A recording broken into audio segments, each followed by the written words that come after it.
capitale congolaise et nous avons tous vu et lu certains tracts circulant dans la ville appelant les habitants à une ville morte. Le premier citoyen de la ville, qu'est-ce qu'il en pense, qu'est-ce qu'il en dit? Bon, d'abord, je viens pour rassurer la population quinoise que demain, il va falloir vaquer librement à vos occupations. Vous voyez, école, hôpital, marché, administration, nous sommes demain appelés par l'exercice du travail. Vous savez que Kinshasa, c'est une ville qui vit par ses forces productives reposant sur le travail. Donc, demain, il n'y a aucune manifestation troublant l'ordre public qui sera autorisée. Donc, je demande à la population de rester dans la vigilance et la meilleure façon pour nous de compatir avec nos populations de l'Est et ainsi que précisément la population de Ouvira qui ont été récemment touchées, c'est justement aller travailler pour renflouer nos caisses et nous permettre à faire face à cette crise. Mais qu'à cela ne tienne, je réinsiste à disant ceci, que demain, nous sommes tous appelés à vaquer librement à nos occupations. Donc demain, c'est une journée comme toute autre et nous invitons en tout cas la population de vaquer librement. Les enfants doivent aller à l'école, les hôpitaux doivent rester fonctionnels, nos marchés pareil et l'administration. Donc ça sera une journée normale pour que Kinshasa vive de la manière dont il est habitué. Alors Kinshasa, c'est une mégalopole de plus de 10-15 millions d'habitants. Vous demandez à tout ce monde-là d'évacuer librement à ses occupations et vous vous limitez là. Quelles sont les conditions que vous avez créées, des dispositifs donc sécuritaires justement? Donc demain, les forces de l'ordre et de défense se déploieront dans tous les points chauds pour éviter à ce que toute sorte de tentatives voudront bien aller à l'encontre de cette décision, ils seront appréhendés. Donc je pense que nous sommes tous appelés à observer un climat de paix. Voilà, aujourd'hui, nous sommes tous en train de courir derrière la paix. Vous avez vu l'excellence Félix-Antoine Tshisekedi Tshilombo, président de la République et chef de l'État, qui s'évertue à nous procurer la paix. La paix va de l'Est jusqu'à l'Ouest du pays. Donc, comme nous voulons la paix sur l'étendue du territoire, demain, nous serons appelés à cette observance-là. Et les forces de l'ordre et de défense seront là pour assurer la quiétude, pour assurer justement la sécurité de biens et des personnes. Donc, demain, je tiens encore à préciser et à réaffirmer à la population quinoise de se mouvoir librement, de vaquer à leur occupation, que le travail se fasse comme nous sommes habitués. Donc, ça sera une journée normale comme toute autre. Et les dispositions sont prises pour leur sécurité. Journée normale, pas de panique donc, monsieur le gouverneur.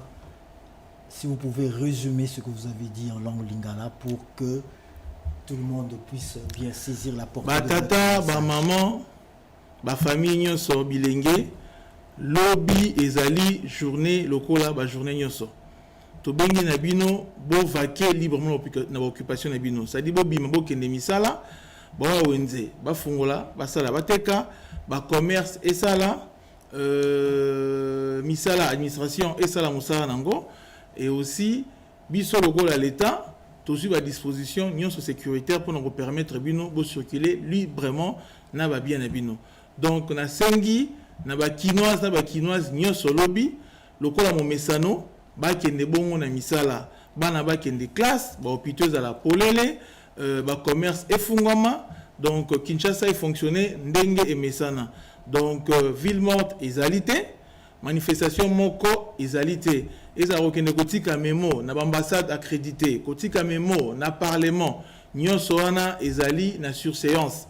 Donc lobby to observer journée normalement, to vaquer na occupation na biso, to sala misala et ba force de l'ordre et de défense et aux abons na balabala pour na ko veiller na population ya Kinshasa na tina teba sala musala bango comme il se doit. Voilà, le message important que to ay kopesa na ba kinoise na ba kinois, to tungisa makanicité, to tala gloire beaucoup même na réseaux sociaux.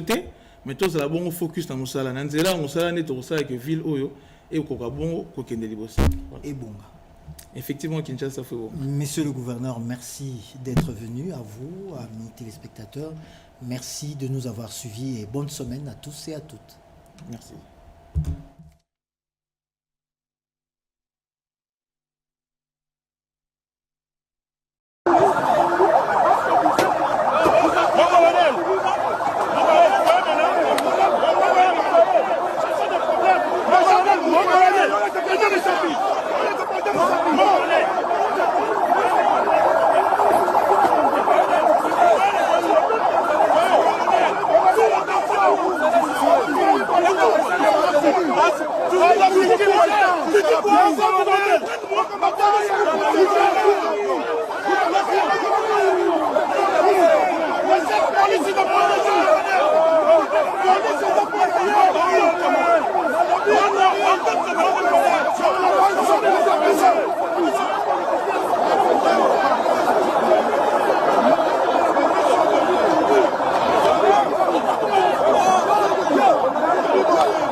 Biso nyonso bana ya Etienne Tshisekedi wa Mulumba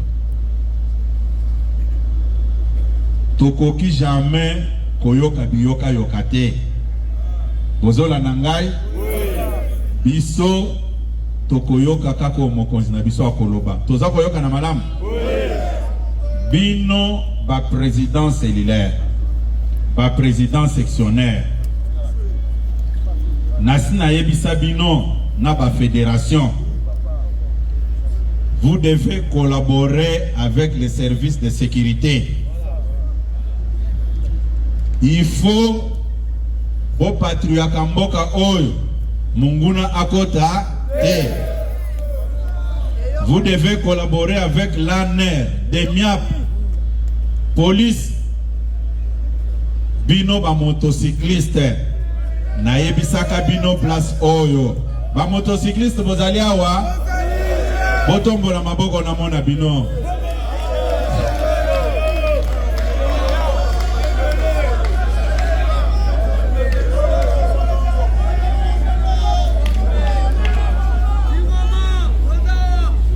nasina yebisa bino place oboye bino ba motocycliste bozalaka ba agent ya renseignement Ozo tambo la butu mobimba 24 heures sur 24 heures. Il faut beau veiller na sécurité ya mboka, bozala en contact permanent na bandeko oyo baza na responsabilité d'une manière officielle ya ko sécuriser mboka. Bozako na ngai. Botika biyoka yoka. O basali ojo, o bayebisi biso songolo azali traître. Ennemi azako utiliser ba méthode nyonso pour nous infiltrer et nous affaiblir. Naoti kolanda ojo moko avant na yao. Bazako loba ono gouverneur o azana Tanganyika azaya parti politique ya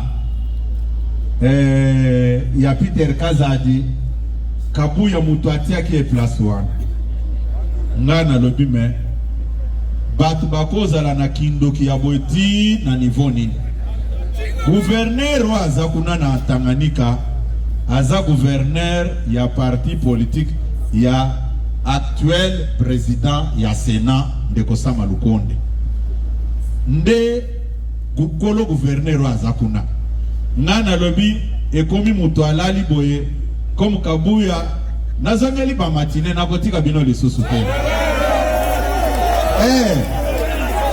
na kotika bino te puisque eloko moko naza koyebisa bino nayokaki meme kaka awa na kati ya parti na biso oyo bato mosusu bazoloba oh ye kaka matine mais boyebisanga homme politique nini lelo waza communiquer na population sans passer par des matinées politiques. Etienne Tshisekedi c'est un génie. Ye muto a institué makambo ya matinée politique. Ayebaki le pourquoi. Bomoni batute lelo oh nalingana kendo sala matinée politique boy. Oh nalingana kende bisika boy. La politique est dynamique, la politique évolue. Bozako la nangai, bozako la nangai. Nayebi ke tango na lobaka epesaka mobulu. Ngai na lobaki ndenge bozali awa. Mutu akosa bino te. Ndenge na yebisaka bino place oyo. Bitumba o bazako luka biso. Tozako gagner yango. Bozako la nangai. Bolanda makelelo bazako kosa bino ko non. Voilà. Eh, oh, mboka boezo tombe. Eh, non. Bino nyonso, il faut tous se mobiliser. Tous à la simatata mokonzi mboka, Congo mobimba, bayebake Félix Tshisekedi azana population simanaye. Bozako na nangai. Omoni batu nyonso eloko ezo sala bango eza motema mabena hypocrisie. Jour moko mokonzi moko ya mboka Afrika awa. Basole kana mokonzi na biso. Bombete nanu maboko makasi. IDPS viva. Bomibete la maboko makasi. Nazo pesa bino bonne nouvelle. Mokonzi ya mboka wana azotuna mokonzi na biso. Azo ebisa yeke yo sala kanini population na yo na capitale balingi oboye. Hein? Alobi me epananga na capitale ezaneti eloko ezate balingi meme komona ngate. Bometela mokonzi mboka maboko makasi. Ne makambo oyo ezosala motema mabe. Biso tokozala sima mokonzi mboka tokosengage Congolais nyonso esika azali pour faire échec na Kagame na batu na ye oyo a utiliser pona kotangisa makila bana Congo. American Dream. Dispassant chaîne Investment Group. Rêve américain. Pour la Kosoma Lopango aux États-Unis. Plus précisément la ville où il y a Dallas. Aujourd'hui c'est possible. Pays moi pendant 30 ans. Ne vous trompez pas l'adresse. Dispassant chaîne Investment Group. Voulez-vous acquérir une maison aux États-Unis? L'agence immobilière Dispensation Investment Group d'Elite Global, basée à Dallas, vous en donne l'opportunité. Il vous suffit de verser un apport pour acquérir une propriété que vous payerez progressivement pendant 30 ans. Oui, vous avez bien entendu, pendant 30 ans. Contactez-nous au +1 737 420 84 24, au +1 469 720 60 93 ou au +1 737 548 51. Dispensation Investment Group, investissez dans votre avenir avec l'immobilier aux États-Unis dès aujourd'hui. Oh ma papa, ton maman Lopango. Rêve américain. Venez nous contacter. Rêve américain. Tapez sur Google. Dispensation Investment Group. Na moke na komi baye. Lopango elenge. Ozala baye elengi pou. Héritage à bana.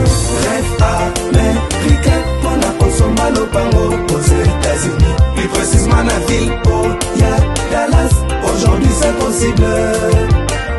Pays moi pendant 30 ans.